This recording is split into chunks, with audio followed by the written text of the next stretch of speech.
Assalamualaikum warahmatullahi wabarakatuh.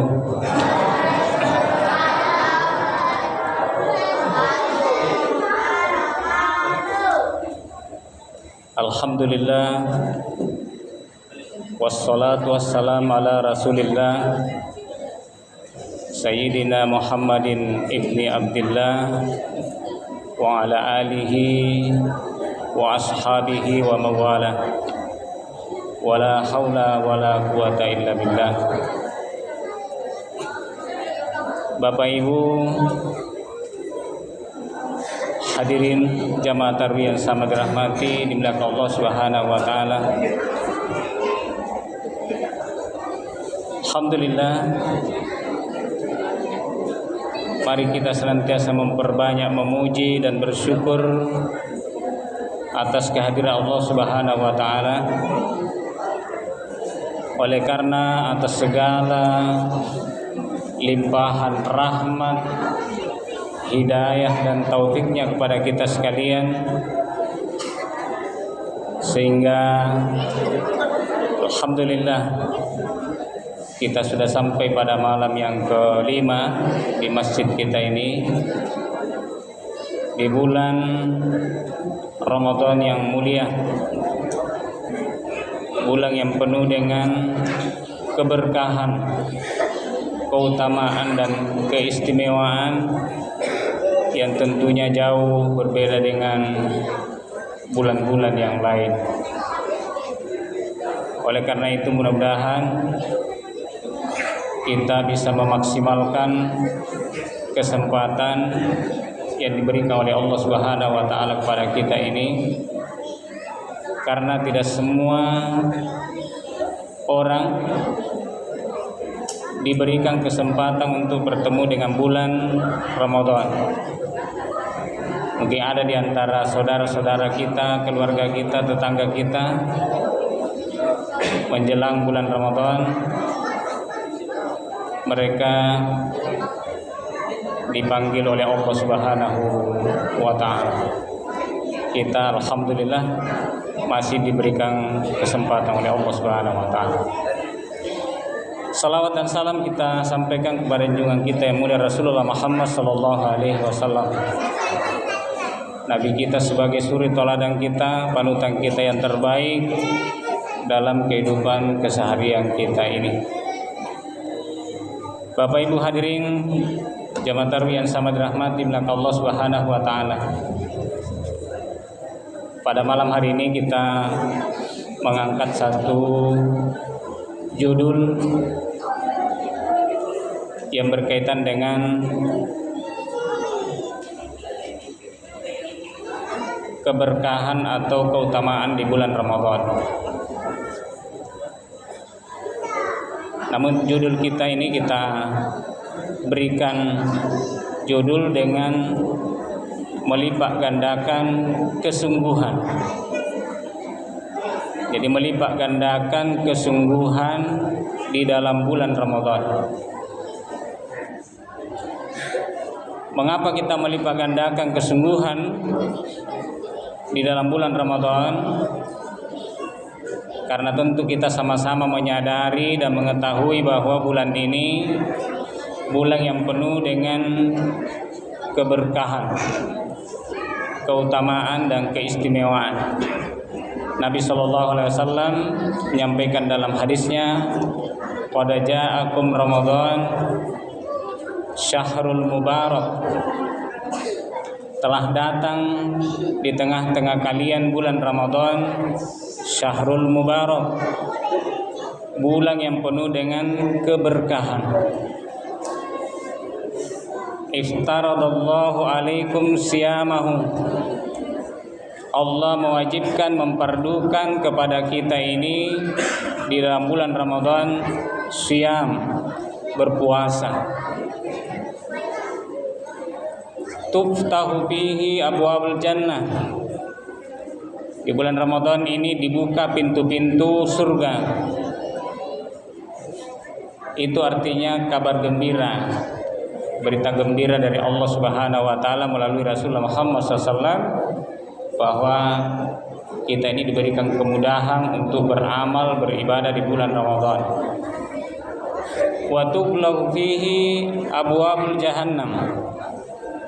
Di dalam bulan Ramadan ini ditutup rapat pintu-pintu neraka. Itu juga memberikan kabar gembira bagi kita bahwa kita bisa dijauhkan dari neraka karena ditutup pintunya.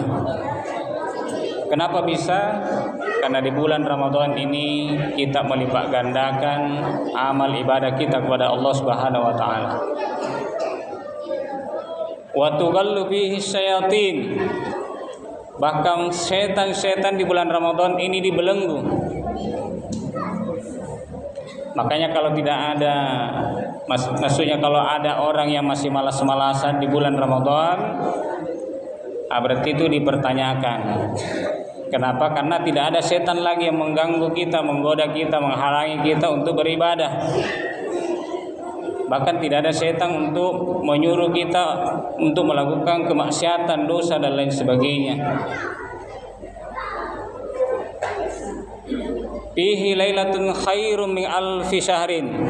Kata Rasulullah SAW, dalam bulan Ramadan itu ada satu malam yang lebih baik daripada 1000 bulan. Mudah-mudahan kita termasuk orang yang mendapatkan itu. Bagaimana caranya? Kuncinya tentu sangat mudah. Di bulan Ramadan ini inti jangan terlalu banyak tidur. Dan dipastikan bahwa kita ikut salat tarawih, salat witir. Syukur-syukur kalau kita bisa membaca Al-Quran, bisa bersedekah setiap malam, membaca Al-Quran setiap malam, bersedekah setiap malam, berzikir setiap malam, berdoa setiap malam. Maka kalau kita lakukan itu selama 30 malam, katakanlah 30 malam, berarti pasti salah satunya itu adalah malam Lailatul Qadar. Itu dipastikan. Jadi tidak ada keraguan sedikit pun.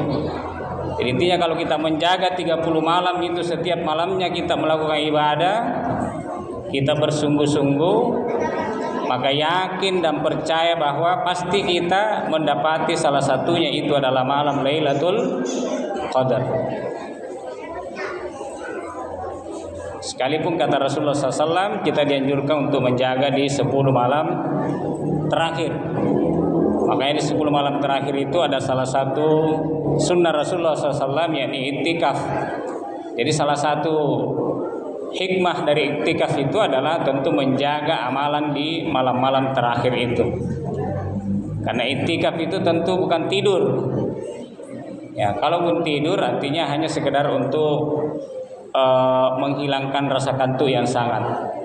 Sisanya itu adalah kita berzikir, berdoa, membaca Al-Quran, bermunajat kepada Allah Subhanahu wa taala. Lalu Rasulullah mengatakan, man hurima khairaha faqad hurima.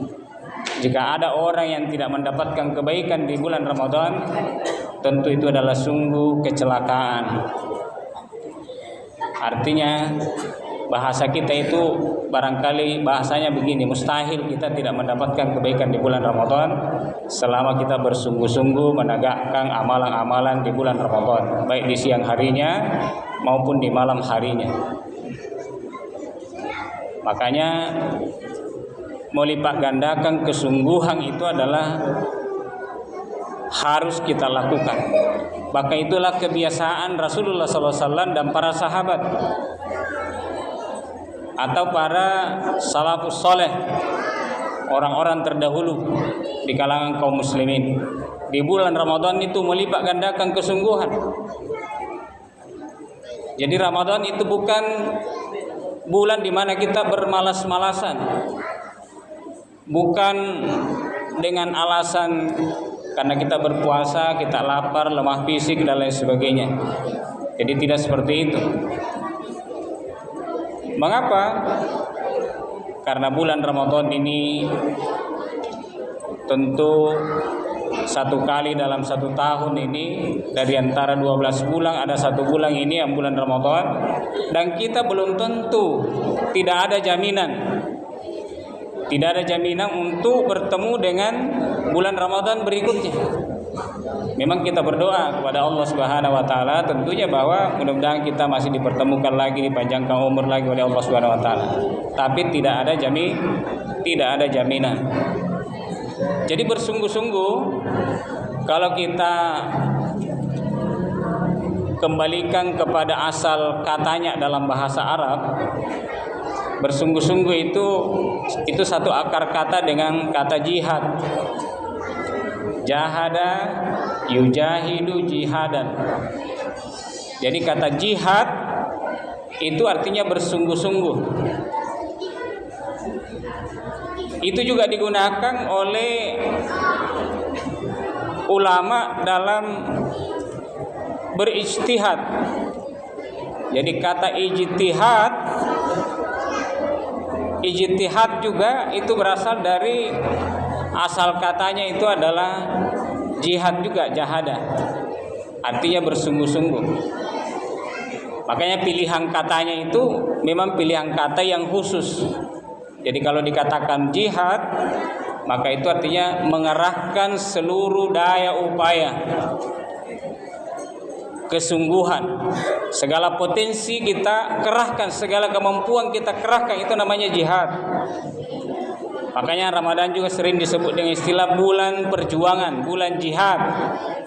Karena memang bulan di mana kita bersungguh-sungguh mengerahkan segala energi, segala potensi yang kita miliki, baik itu tenaga, ya secara fisik, ya kita berpuasa, ya tentu kita harus berjuang dalam berpuasa. Karena kita harus menahan rasa lapar dan haus. Kita memaksimalkan potensi harta kita yang kita miliki. Bagaimana caranya? Nah, itu tadi, kita berinfak, kita bersedekah, kita memberi buka puasa kepada orang-orang yang berpuasa, yang pahalanya itu luar biasa besarnya, yang sama dengan pahala orang-orang yang berpuasa kita dapatkan. Jadi kesempatan ini jangan sampai kita biarkan begitu saja berlalu.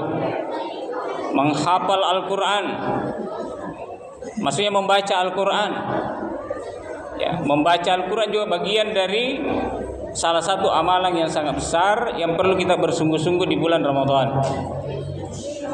Karena tanpa kita bersungguh-sungguh, mungkin jangankan menghatamkan 30 juz, ya mungkin 10 juz saja sudah banyak yang ngos-ngosan, ya, yang banyak yang KO barangkali, ya. Karena tidak bersungguh-sungguh. Tapi kalau diawali dengan niat tekad untuk bersungguh-sungguh, maka 30 juz itu bagi secara umum barangkali di antara kita tentu mudah kita lakukan. Artinya kita selesaikan dalam setiap hari satu juz. Itu bersungguh-sungguh. Kalau para ulama kita terdahulu ada yang sampai mengkhatamkan Al-Quran itu 60 kali. Jadi mengkhatamkan Al-Quran 60 kali seperti Imam Bukhari sampaikan dalam riwayat. Jadi 60 kali mengkhatamkan Al-Quran dalam satu bulan. Berarti itu satu harinya 2 kali. Berarti siang khatam, malam khatam lagi. Begitu setiap harinya. Siang khatam, malam khatam, siang khatam, malam khatam. Jadi dia dapatkan sampai 60 kali khatam dalam satu bulan.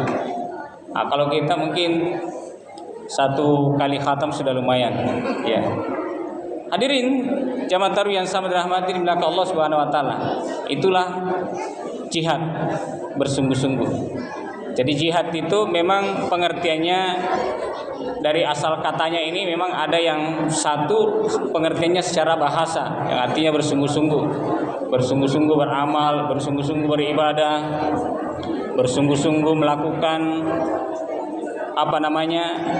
amalan-amalan di bulan Ramadan ini. Pengertian kedua, jihad memang diartikan secara syariah, secara istilah itu dengan pengertian berperang, al-qital fisabilillah.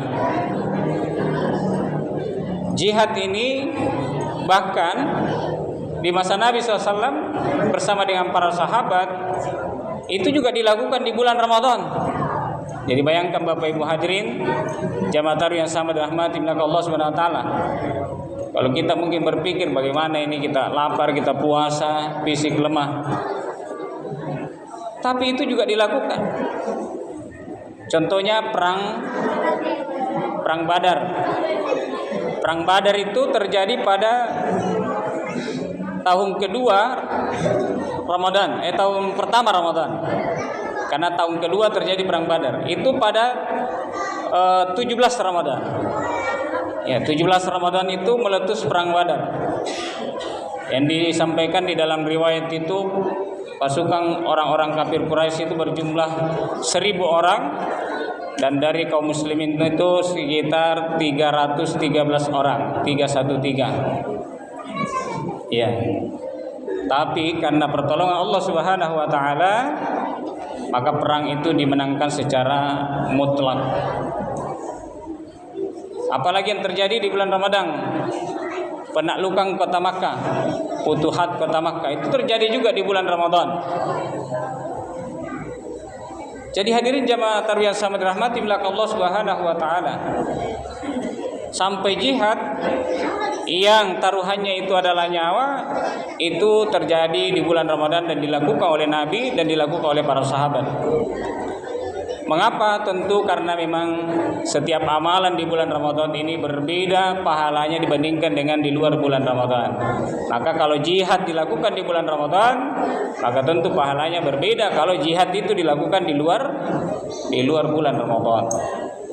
Nah, maka kita melihat contoh-contoh tadi, kita ini tidak sampai jihad dalam pengertian perang ya, tapi cukup jihad kita itu adalah menjaga puasa kita dengan baik, ya, mata pandangan kita jaga untuk tidak melihat hal-hal yang bisa mengurangi, menghapuskan pahala puasa kita. Jihad melawan mata itu juga berat. Ibattalatongin jo. Apalagi di kamar-kamayan nih asul kiribala janji menicini. Iya, anu tasiratan di sini.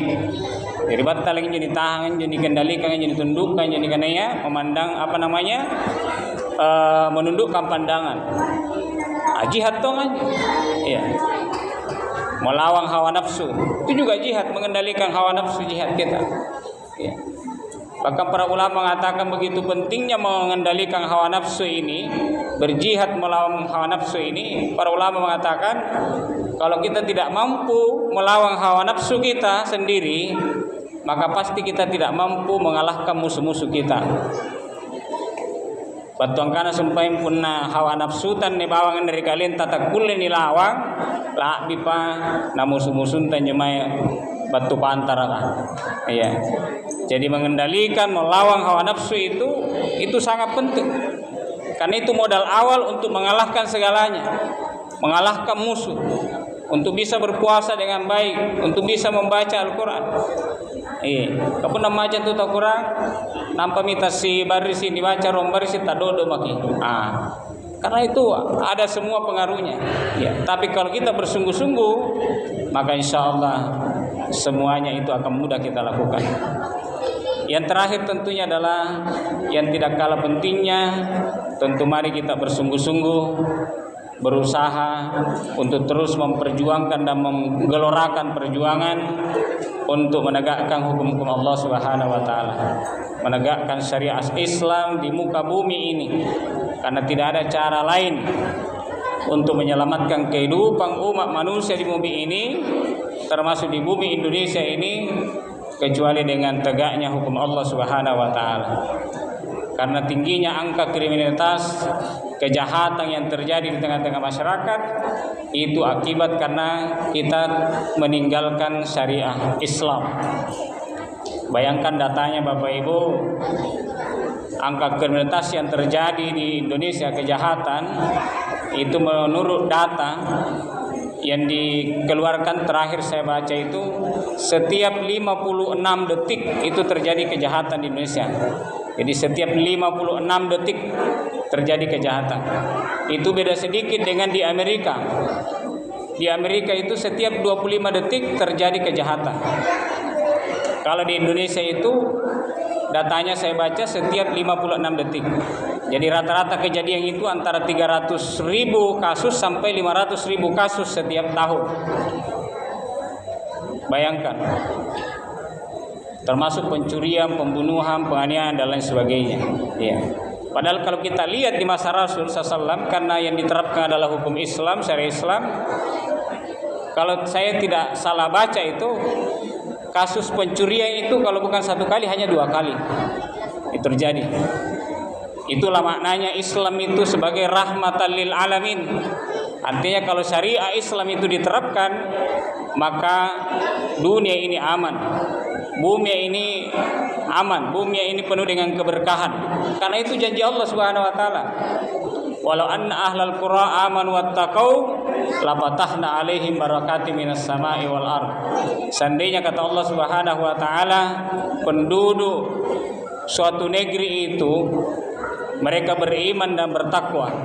Menurut penjelasan ulama, beriman dan bertakwa ini adalah melaksanakan syariat Islam secara kafah, secara sempurna. Maka Allah pasti akan membuka barokahnya dari langit dan dari bumi.